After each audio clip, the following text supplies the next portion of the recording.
kuliletwa mojenga. We! Kumbe DJ Afro usikia fiti hivi. Oh my god, these headphones, man, they are magic.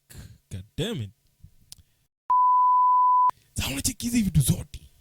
Mtu yeye hajamzoea hivyo, anashangaa, ya huyu anaingia na mom kwa bedroom anaingia kufanya nini? Mtu yeye anakuja anafungua mlango anashindwa, ai mnafungaje na madhangu kwa mlango kwa bedroom? Kauliza toi. Sasa, where is mom? Ako kwa nyumba na daddy. Just think about being paid only 12 times in a year. Like, you have to wait for this message. You're only getting this text message of receiving money 12 times in a year. And you're still thinking of making wealth from this message that comes to your phone 12 times a year, once a fucking month. You're fucked up in your crunks, man.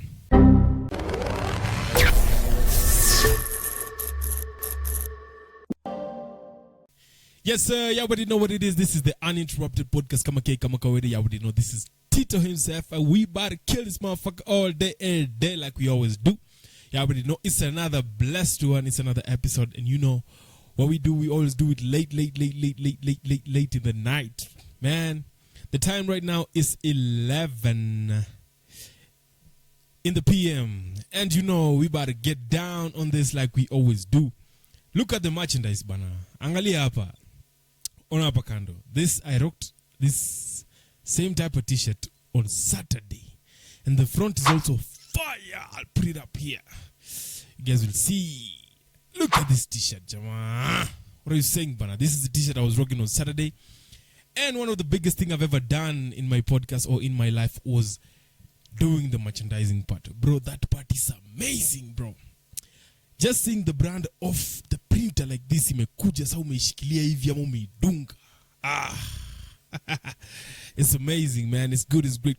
This past week I did a merchandising thing, and it was so amazing. It turned out so well. I was so scared of how it would turn out because I was like, maybe what if what I like kitu nafanya, or maybe it's awkward for me to just walk around the street and look for people. Actually, it's so hard. It's so hard to find someone to give something for free. But guys online who they are hitting your DMs on akwambia nieke. Bro, it's not as easy as you think at nieke. I have like so I just put up a video on Sunday and I say, man, I'm giving out free merchandise and I'm in the streets of Eldoret nini. I get about 15 people texting me. Kila mtu anataka. And I have 3 free t-shirts, bro. Nafikiria hapo nasema, so how do we go about it? It was hard, but it was amazing, man. Found a cool dude, give him a white t-shirt. Another guy, give him a black t-shirt. And a nice chick, ananiuzianga vitu hapa hivi. Give her a t-shirt. She was like, nipatie tu. You know how chicks do that thing when they just want something for free. Nipatie tu. I was like, take it. Maybe one day I'll tap it. You never know, yeah. It is what it is, yeah. But it was amazing, man. Just seeing this brand. These t-shirts are so nice. This is the black version. The black version has this uninterrupted at the back and a line here, just like you've seen in the other photo. A line here. In between is uninterrupted and another line going down below. Merchandising is amazing. This is one of the best things I've ever done on my podcast. Get your t-shirts, man. Get your t-shirts. And I'll be giving every person, the first person to comment on this video and text and write uninterrupted equals your t-shirt size. You get a free t-shirt. Uta choose design, either black or white. You see this black one and you'll see the white one also. The white one looks like this. Yes, sir. You already know what it is. What's good? What's going on, man? There is a thing that has been ringing in my mind for a minute now. And it's a wild story that I had with some guy, and it's mad crazy. I was just listening, and for some reason, it made a lot of sense, bana. A lot of massive sense in my head. I was just like, kwa nini sijawahi kaa chini kufikiria hivi? This thing has been a joke. We've seen t-shirts printed of this thing, but you just don't understand how serious this thing is. Baby daddy hanyimwi. I'm not a baby daddy yet. I'm not planning to be a baby daddy. I don't know what my fate holds for me, but the whole point is, it's just like the way you go back home. Always toka home. Nika mimi nikiendaga mtaani kwetu nikikaa hivi nikitaka kutoka madhangu niambia, wezi kaa mtaa ka hujadishi. Fanya hivi, wezi kuja mtaa utoke na hujadishi. Fanya hivi, acha nikutengezea hata chai ama hata kunywa maji ama niambia Azizi, ana insist hadi na kana dishi. Even kama food ijikuwa imeiva, there is a special one that will be made. Kula tu uende. It's the same thing, bana. It's like, so I'm talking to this guy. This guy telling me, Mase unajua, I've been up and about trying to figure out myself. Nini vitu mob nimefanya. Been trying to figure out relationships. I'm getting at the age where my parents are calling me and asking me, man, we're so bored. We're at home right now. We need kids playing around here. We need to see you come over with a few folks. Kuja na familia, nini. I'm like, bro, wazazi wako wanakutisha familia. I'm saying, hata si bibi familia. They mean, they want you to go home with kids and a wife. And that's a major step. Just like I mentioned in my other episode, I said, bro, moving in or having someone is not just something you can just do, but you need finances, you need time, you need commitment, you need all that bullshit that I mentioned the other time. Bro, this guy is telling me now. This guy's been seeing like 1 or 2 chicks hapa na pale nini. Apparently akajipata na one chick, she's a baby mama to someone. Some guy who pops up on and off. Zile za umse anatokeaga na umse akitokea yafai kuonekana. Sana shindwa. Sasa tutaishi viaje? Kama ndo mdemi nimeamua ku wife. Sasa nikimchukua na umse akitokeaga mimi sifai kuonekana. How the fuck are we supposed to coexist? Me come show me by them is G. I've had a chick before. Chick who had a baby. But yo back and forth ya baby daddy nini haikukuanga kwa sababu I don't know, for whatever the fuck I never found out and I don't want to find out. So mtana nisho umse kamungu inafaa kuishia. Now mark you, this is not the first chick that this guy is dating and is a baby mama. So this is significant because ile ingine sikuwa napoteaga, udem ndiye alikuwa napoteaga. So this guy, in my head nilikuwa nafikiria this guy amepigwa home and away. That is one thing that let's confirm. I'm not telling him at this point, but at this point I'm trying to be very, very respectful. Niseme kitu ya ujinga because this guy is opening up to me. This guy is trusting me with this information and telling me. And come on, but it's so risky for you to tell me such information because at times I just sit on my place and I turn on the camera and the microphone and I'm speaking and I'm saying shit. I don't give a fuck, bro. Let me just say it right now. I want to get this burden off my chest, Bana, because I'm really thinking about this and it's eating me up. Kakambia, I'm listening, but just I'm cautioning you, but if this story is too good, man, just know. I hate to say this, but I'd love to watch myself say this story, man. The same way I'm really going to enjoy watching myself for saying this shit. So this guy, and this current one, Raya kikam inafaga nishia. Kamuliza. So hii place mna stay ni kwako ama ni kwa udemu ulimovie? Ama nani alienda kwa nani? Akaniambia hatuja movie hivyo, but most times we stay at her place. Like uko ndio poa juu, unajua kuna mtoi nini sasa, unajua hiyo logistics ya kumove na mtoi akamkwangu, ati tupige gumzo tukae nini, sometimes kucheza na mtoi yako ni tricky juu mtoi lali nini. Sasa unacheki hizi vitu zote. Mtoi hajamzoea hivyo, anashangaa huyu anaingia na mom kwa bedroom anaingia kufanya nini? Mtoi anakuja anafungua mlango anashindwa, mnafungaje na madhangu kwa mlango kwa bedroom? Sasa most times tunaishia kwake juu mtoi unajua ni area yako. So anaishia anacheza nini, anakuja mimi naingia nini, tunafanya mambo yetu na mpaka late kidogo, tunacheza ya mwisho huko hivyo kidogo kwa bafu nini, mimi nimejichuja. Naoma. Kanisho, but saa mzae akikamungu kucheki mtoi. Siwezi enda kwake, hatukutani, simu sipigiwi, kuongeleshwa siongeleshwi, messages nini, kaput. Namuliza sasa, okay, when this guy comes to see the baby, so you're off the picture kabisa. I'm off the picture. Nikamwambia nani ucheza? Nani ucheza ile meja ile ati unalisha una buy food, unalipa tu vitu hapa na pale. Ni wewe moja. Naambia kuna vitu raia ulipa na kuna vitu mimi ulipa. Kaambia hapo noma. Kamuliza kwanza fasting yo keja hiyo inaishia kwa dem. Nani analipa? Naambia mimi sijui, lakini kuna domi ukanja udem. Anafanya nini? Analipa keja.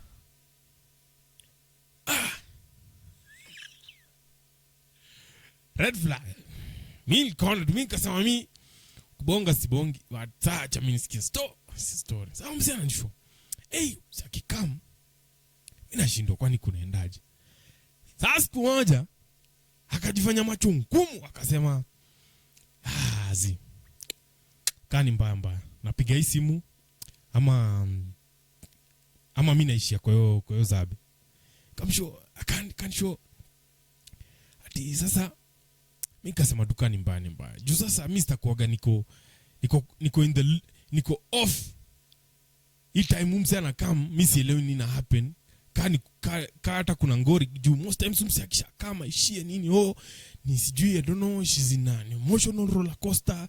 She doesn't want to talk, she doesn't want to, like she's just lamenting about a lot of things bana, mpaka mimi sielewi what's going on bana. Dem yangu ama mimi ni therapist wake. Like this guy doesn't understand. This guy is thrown in an emotional roller coaster where he doesn't understand if he's the one who's wrong or this chick is the one who's in pain. And what kind of pain is the chick in? This guy doesn't understand this shit, man.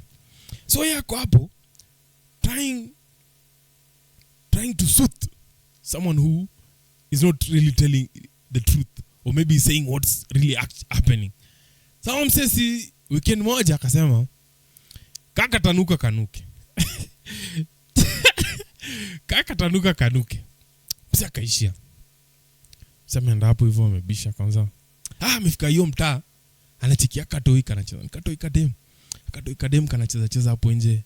Amekuja, amepiga high five.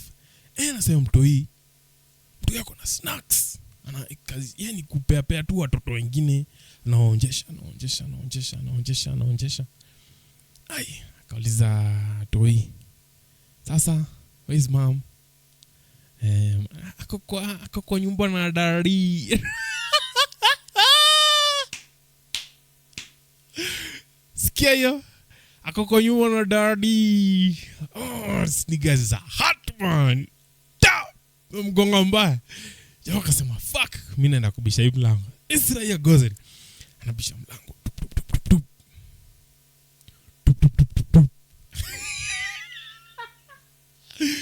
Hey, shit. Sasa ni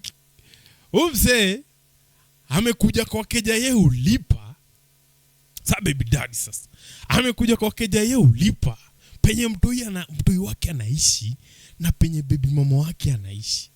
This motherfucker is next level comfortable in this place. Kwa sababu unajua kuna msetamuza shit. This nigga is not even a regular over here. When I come over here, like once in a while, I can be freestyle however the fuck I want. Kuna mtu ananijua sana huku. Me, I'm just here because of commitments and unavoidable circumstances. Jamaa mbisha mlango, amefungulia mlango na jamaa amepiga topa, amepiga na nyuma hivi na ako na tisho. Na hii tisho amedunga ni tisho yenye jamaa aliacha kwa keja. Mse amekuja kuona baby mama wake amedunga t-shirt yako yenye wendo boyfriend umeacha kwa hiyo keja. What next do you think you will do? Mse akasema kama hapa kutafuta nani? Timnajua naje? What? So this guy immediately knew. Yeah, at the back of his mind he knows this is the baby daddy. This nigga is here to see the mom and the kid. And this guy jamaa hajafikiria this baby daddy is here kukula pension. This guy is no longer eating the salary. This guy ni pension tu amekuja kuchapa na kusonga. I'm telling you, for me that's an end game bana. Sasa hapo kitu gani kingine unatafuta besides headache whatever? It's the same. This thing is the same, bro. I'm telling you, even a baby mom's going to see a baby dad's. They never go that regular, but when they go, they're looking for the same conjugal that made them whoever they are right now. It's not a normal thing for two people who have conjugated and have procreated to meet and just ignore the conjugal desires that they have together. Those people will meet, they will engage in coitus interruptus, and they will do it without fear of being caught, because anajua nikipatikana, I'm not cheating, this is my baby dads, maybe you're getting back together. I'm not cheating, this is my baby moms, maybe you're planning to get back together. For the kids, it's always for the kids. Like, the kids are always the cornerstone of whatever relationship there is, bro. Guys will do anything in the name of kids, man. And sometimes I feel like you guys are misusing kids just to mention that you're doing things in the name of. What do you mean in the name of? Just do it because you're obligated to do it. What do you mean you're doing in the name of? It doesn't make no fucking sense, bro. Chill. Sanksho. Umse ako hapo. And I was really hoping he was not going to tell me that he got into a confrontation with this dude. He just said, I'm here to see her. Ati mnajuana aje? It's me and how we sing, like, kwa nini unauliza? So this guy will panic, and he had to say the truth. This guy panics and says, me and her are seeing each other. I see. Mi ndo baba mtoyo wake, kwani yo rada? That's it. And the funny thing is that this chick never showed up to come there and clear any information. It means that udem alifilnika hakuna kitu mse anadu. Hakuna kitu ya maana anakam kudu hapo. So what information or what clarity am I going to give because some guy is coming to see me and you are here? And this guy knows. The problem is that this guy knows he's not supposed to show up, he's not supposed to call, he's not supposed to text. You wait until you're texted back. That is the fucking mistake you did, bana. Play the crazy thing. Acha nikwambie one funny thing that I know. You see, chicks that cheat, they're never caught. Chicks that cheat, they are never caught. Look at it like this. A chick that cheats, right? Amekatiwa na raya.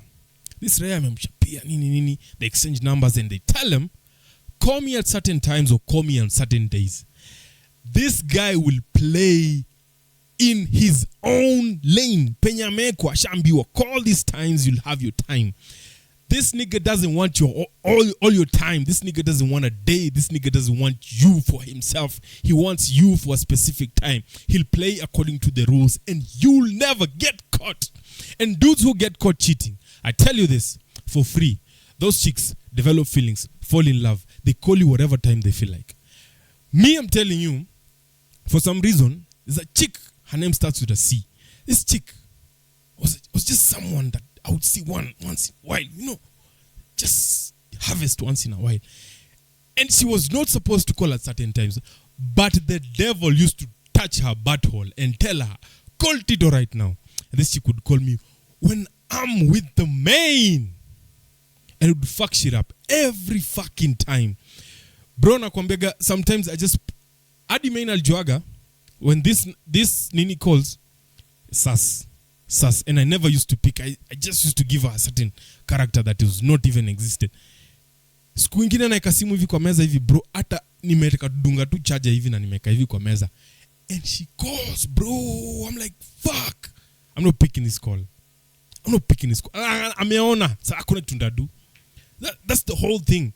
So in this context of this guy going to see fiance who's the baby mama to some other guy who's always hitting it, this guy doesn't fucking understand that this chick is still in between.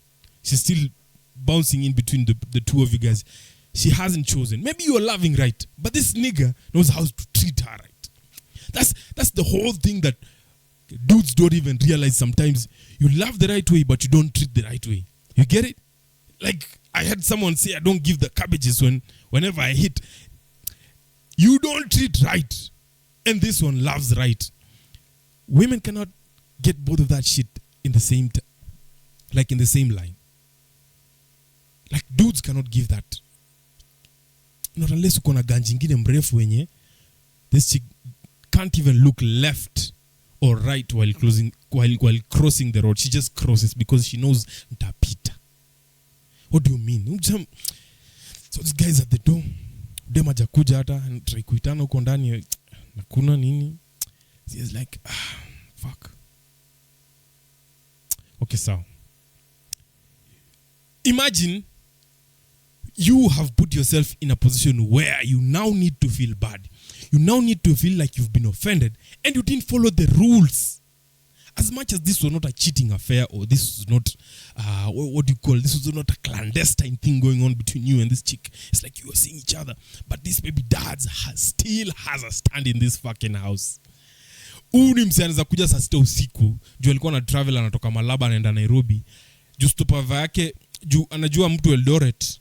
Atakuja Eldoret, atashukia Eldoret saa 7 usiku, akuje abishe hii mlango saa 7 usiku, atafunguliwa, will sleep in the master bedroom, will wake up to breakfast made and leave in the morning without a question.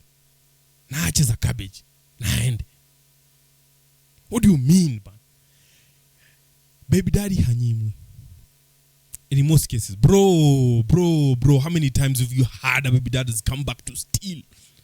Baby dads come back to steal, bana. Sometimes there is enough that they prick whenever they leave a toy somewhere. Imagine this guy has left a toy for a chick, and then you expect this dude never to look back for that toy. So this guy has also had a chick who's a baby mom's, and alikuwa anasema gana peleka toy to see the baby dads.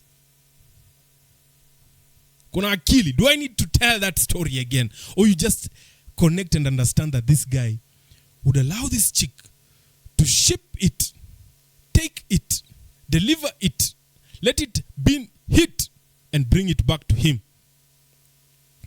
There is a position that these people stand. There is a thing. I don't know the whole thing about baby dads and baby moms because I've never been one, or like sijai kuwa hapo katikati. But the whole point is this. Disconnecting those guys is only them who can find a way to disconnect. It's only the violent ones who will be left, or maybe the crazy ones who will be left, or the crazy ones who will leave, the adventurous ones and everything, and all that other shit that goes around it. But the whole point is, point blank, bro, baby daddy hanyimwi. Do I need to play the piano while I'm telling you this so you understand? Bro, I felt it for my mans. Man, it's so hard for me to even reminisce about this when he was telling me. I could see the emotion, bana.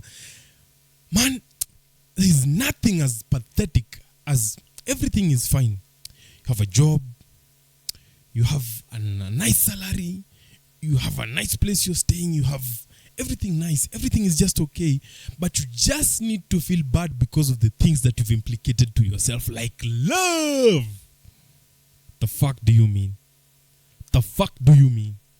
I can't even tell, bro. Mina boy kagasana na yo feeling. That is why maybe sometimes I would say I'm really gatekeeping the thought of me engaging or being in something. Kwa sababu unafikiria kuna time nafaa kujam, not because things are bad, but because someone didn't do something the way I wanted them to do. And I still need to talk to this person. Still need to do ABCD. Like, doesn't really make sense to me. It doesn't. Ata ikaya aje. Bro, that is mi nilifilia mse. Na nilifilia sana kwa sababu nilishindwa hata what can I tell this guy, because sometimes my advice can be presumed as very wrong advice or something that someone should not do or consider doing. Mi najua hivyo, because that is the same orientation that I feel like people should pick up. Just do things according to. I'm not even advising you right now. I'm just saying whatever the fuck I would do. I would just do things the way things should be done. Stay in your lane. That's the whole point. I mean, I'm not trying to tell people don't date who, or don't. I'm not anti whatever. I'm just saying, stay in your lane. This is not supposed to happen. You need to have the kind of muscle that can find out that information without being questioned. Yeah? Who can question you if you try and ask certain information? Nobody. Somebody. Maybe. If you're employed. And one other thing that I really wanted to point out. Oh my God. Today, on Thursday, just before I left the office, some guy came in the office. Some guy too came in the office. Guy who works where I work. comes in the office. So you know where I sit with I'm Hesh somewhere in there. So this guy, and then we start talking. This guy just throws out something out there. And now we end up talking about employment. One thing that has been really eating up my head. This thing has been crisscrossing my mind. And Kozileza, maybe I really need to find out or identify whatever the fuck this is. I mean, what the fuck is employment? You know, for some reason, I feel like employment has really gotten into the minds of people such that we are all in line seeking employment. If you do, tumepanga line hivi tunatafuta kazi. Guys are looking for employment. It's so bad. I mean, it's more of a stepping stone for very many people. But sometimes I feel like it's just a ruse. You know, it's just something that we are programmed to think that is very, very valuable. But for some reason, it's not when you look at the bigger picture. I don't want you to look ahead for this thing. I don't want you to look ahead. I don't want you to look around. I want you to look at it from the top so that you can see all the possible angles. Okay? Feel me like this. The whole point of people making life, guys are looking at it at a point where they need to make riches or wealth in future. You looking at a point, if you talk to specific people, you'll hear what they aspire to do, what they aspire to have, the kind of houses they want, the kind of cars they want, the kind of women they want, the kind of places they want to be to. But the whole point is we don't understand which direction we pick so that we get to those points. Those are very difficult points where we implicate to ourselves, especially when we go through employment. Employment, you see, employment is a whole thing that goes around your profession. It goes around mostly profession, semi-to profession. But if you come to think about it, all these professions, we learn from them from people who are not doing it. The only practical professions that people are learning from people that are actually doing it are people are studying medicine. Because unapata, guys are in med school, wanafunzwa na a doctor, being lectured with a surgeon, being lectured with a dentist, a dental surgeon, a senior nurse somewhere, a dermatologist, a psychiatrist somewhere. Like, they are being taught. These guys are not being really taught. These guys are more of doing an apprenticeship. They are learning from someone who's actually doing it. But all these other bullshit professions that people are doing, they're not really bullshit, but for some reason, if you think about them clearly, they're actually bullshit because we are learning from people who don't even understand shit about it. Maybe even people who have never done them. People who keep finding out new information about the profession that they are teaching you to find out. Unacheki?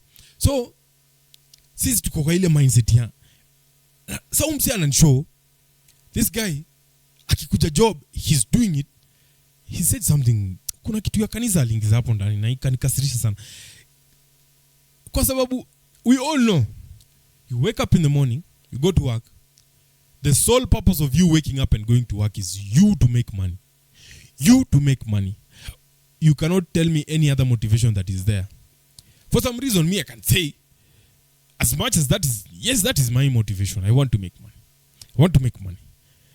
And if you think about the kind of money you want to make, you won't make it in the same employment that you're doing. You cannot.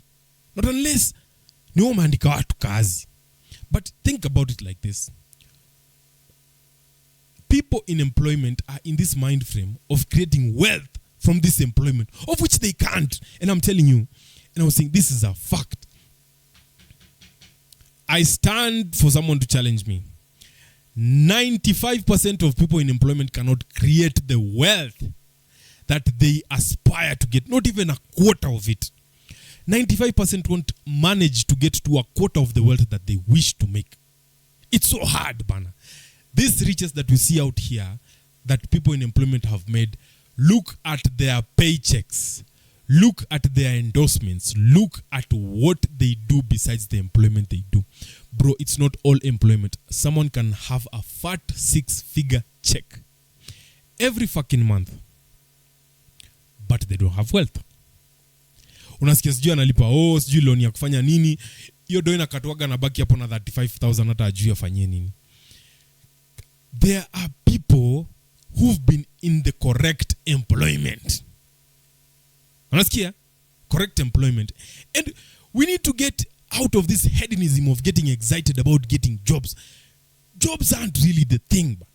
And I keep telling people, because I met someone the other day and this guy is telling me, I'm thinking of quitting my job and going back to school to study. What are you going back to study? I'm going to become a barista. Maybe barista doesn't work out. Maybe I can try and do something in relation to airports, do something in relation to something too when it can keep busy. You see, you've already lost it. At that point, you don't even understand. I say, you need to learn a skill. That's the ultimate of the things that I've analyzed and understood.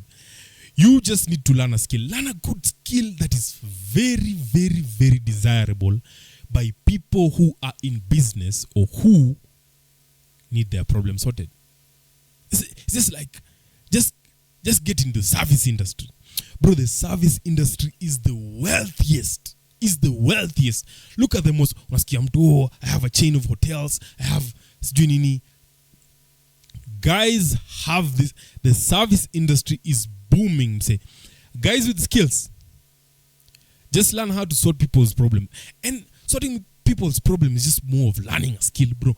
Mina kwambia, there's nothing as bad as ile orientation. Watu wanapata, unasikia mtu anaona, someone sees, look at small kids, they see really nice cars, someone in really flashy nice cars, and then they're like, anambia mtoto, soma kwa bidii ununue kama hii.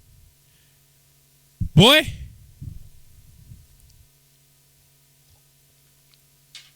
I've never seen a book that tells how to buy a Mercedes. I've never seen a book that tells how to build a house. Like, own a big house. Building, there is a book that shows how to build a house. But owning, bro, look at the wealthiest people bana on earth. Those guys have never been employees bana. What the fuck? You hear those guys quit college. You hear those guys, they never went to school or whatever. Guys learning a skill, bro. Me I'm here because I feel like this is an apprenticeship for me. I'm an apprentice. Like, if you open my brain and understand the skills that I have learned over time, ever since I was employed, for the 5 years I've been employed, I've been learning skills, understanding things. So kuna shida zingine unasikia zinasotiwaga na department ingine, lakini just because I can try and maneuver, just come and do it. I mean, kuna vitu zingine, like, I once sat with my friend and my bro. My bro used to fix mobile phones, and I'm like, tumekana hapo hivyo. And I learned how to do it. And sometimes I would do it and make money. And I was like, the fuck? I'm not saying this at the point of an expert, but the whole point I'm trying to express at this point is that employment is not it. It's just a pathway for you to discover something that you can passionately do. It's like me doing this thing right here. I'm podcasting right now. And people always ask me, oh, you just always post videos and you never, like, ufanyi vitu za, atuoni vitu za subscribes, tell people. Say, I'm not doing this just because I want you to subscribe. I mean, you can subscribe, but you won't watch. Most people who watch this shit are not even subscribers. I'm telling you for a fact. Guys, I'm doing this for the culture. I'm purposefully building my skill in speaking, in, like, just being good in this thing, man. There's just an enjoyment in just speaking and saying shit. Kuongea tu, it's just the flow of words, because speaking like this sometimes, bro, it's never easy sitting down. Like right now, it's been about 30 minutes and I'm just like, this nigga is speaking. So the whole point, means you understand, to get out of the slavery of employment, you just need to identify a good skill that you have such that nothing can stop you from doing it. But that's the whole thing, bana. That's how I understand employment. Imagine working and hearing someone has worked where you've worked for more than 30 years, for more than 40 years, and you look at them and you're like, yeah, this is actually 40 years of work. This is actually 30 years of work. Any wealth? That's the whole thing, bana. Me, inani boss ana, if I would picture myself still in employment for more than 15 years, for more than 10, after 15 imeenda sana. Ati nimeka tu, every day I need to wake up. Someone has sent me a post today on Instagram. Just to know that this thing was just purposed for me to say it. Someone just sent me a post on Instagram akaniambia, post inasema, imagine you're in the slavery of always waking up at a specific time, leaving some place at a specific time, and obligated to do certain things, not for your own purpose, but for someone else's financial growth. That's messed up. Just think about being paid only 12 times in a year. Like, you have to wait for this message. You're only getting this text message of receiving money 12 times in a year. And you're still thinking of making wealth from this message that comes to your phone 12 times a year, once a fucking month. You're fucked up in your crunks, man. I don't see where it is headed. Like, you have to wait. You need to ask. And after a certain period, you need to go back and plead for a fucking raise. A fucking raise that is pushing you to another tax bracket. Hata unakatwa pesa mingi kuliko ile nyonge. Shut the fuck up. I don't see the end game of this thing, bana. The whole point, purposefully for me, I look at it as a way for me to get out of it, bana. I'm looking for a way to get out of employment. Get the fuck out of this thing, bana. I've tried impossible things. I've tried impossible things, I'm telling you. Things that are said not to be done by regular people, but people have done them. Those are things I'm trying to do, bro. Pulling moves, bana. That's the whole thing. That's the whole thing, man. That's the whole thing. That's the whole thing, bro. What else? What else are we talking about, bana? It's because everything circles back to money. I'm telling this guy is there. He's telling me that it's not all about money. Bro! You think your bills are thinking the same way you're thinking that it's not about money? Bro, your bills don't give a fuck if you make money or not. They gotta be settled. And you have a time limit. That is why you pay for your rent before you stay in that house. Ushajiuliza kwa nini hiyo keja unalipia ndio ulale ndani? Unalipia April na April ijaisha. Hata ujika April utamaliza kwa hiyo keja. Umelipia May. What the fuck do you mean, bana? Money is the only thing, bana. It's the only thing, bana. You see, people go crazy because of chums out here. It's just like the same way I was discovering. Hey. Let me diverge for a second. And it's all about chums, bado. It's all about chums. Just think about it. So, mina kujamta. There's a spot over here. Some guy has a food stand. Unauza smoky nini, smocha. Hizo vitu zote hizo unazitambua. Afu kuna kademu upenda kukaa hapo. So udem tumekutana mara once or twice, like couple of times kwa sherehe. And she used to have this nice hot friend. Light skin as fuck. Nice tits and very nice body. Tried to hit on her once, but kasikia anacheza baba level. Unajua baba level? Try and find out. Sasa alikuwa ananisho, ule besti yangu sijui nini alijirusha, alikuwa amepata msempoa, amemweka, amemka smart. Msee sijui nini. Sasa nasema, ati unajua hata juzi kuna watu walinicall wakaniambia ni watafutie madem. First ever episode I did with Frank, we talked about women pimping each other. And it was just me thinking at that time. At that time I didn't even know how to speak the way I speak right now, but now I can speak, and I'm telling you, women are pimping each other more than men, brother. Odem alinifungulia chats hivi. Amerusha mapicha. Iraya imechambua hizo mafoto za madem. Huyu amechapa. Huyu amejiachilia sana. you want someone young. Bro, there are dudes out here fishing for between 22-year-olds and 25-year-olds. Our tacky 25-year-olds and above. They're like, nah, this one has seen more than we can show. You see? Imagine udem namwambia tume picha mzuri, anatuma picha kama amevaa dera. There's something new in this town that I don't understand. Bro, me kuna time nilikuwa someone could holler me and be like, yo, niaje, niko zabe flani, I need some company. I come through quick fast. That thing was never hard for me. Quick fast. But since I started getting busy, that stopped being my business. And saa unajua kitu nimegundua, guys have discovered women know each other more than we know them. Mademu wenyewe kwa wenyewe, they know nani naweza mpeana kwa nani, nani naweza mweka hapa na hata kata. Like which opportunities women will pick. Hata dudes know. Hata mimi najua kuna raia zenye naambiwa, wewe ni aje kuna jamaa anataka kukubomoa hapa hivi kama utokeleza. I was just kidding. But for some reason you find out that there are guys who know dudes who showed up for hookups. There are dudes who know niggas who would get their chicks grabbed just because for some reason.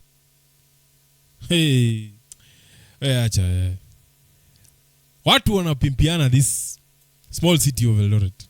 Pimping is real. Pimping is real, man. So apparently I started going to the gym the other day and it's amazing. So amazing. So amazing. And I'm telling you, I'm really praying for myself to have the kind of composure that I would wish to have, especially in an exam room.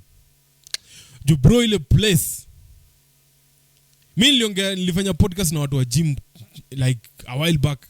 Na tukongelea one or two challenges that are over there. And I have seen them first hand, brother man. First hand. Nimeziona hivi live. You see the things you always hear people say. Utaziona tu. And kuna ile sasa grown up nature yenyewe unaweza kuwa nayo. Ndio itafanya you to overcome hizo vitu. Because actually it's not easy, bro. I'm telling you, going to the gym, this gym is so fucking nice. This gym is amazing. It's amazing. People will show up there for whatever reason. Most of all, for the equipment, the place is fully equipped. I'm not lobbying for them, but they're just top tier. They're top tier. I'm not lying to you. This place is top tier. Never, sikuwa napenda kwenda jioni. Because I came to understand that jioni iko na crowd kubwa. It's sort of congested because most people are from work. They're like, let's go work out. The laziest people who pay for gym, they still come to just use the treadmill and get the fuck out. Oh, the strongest people will come and lift weights. Guys are moving muscles in there. Bro, man, the other day I went to the gym in the evening.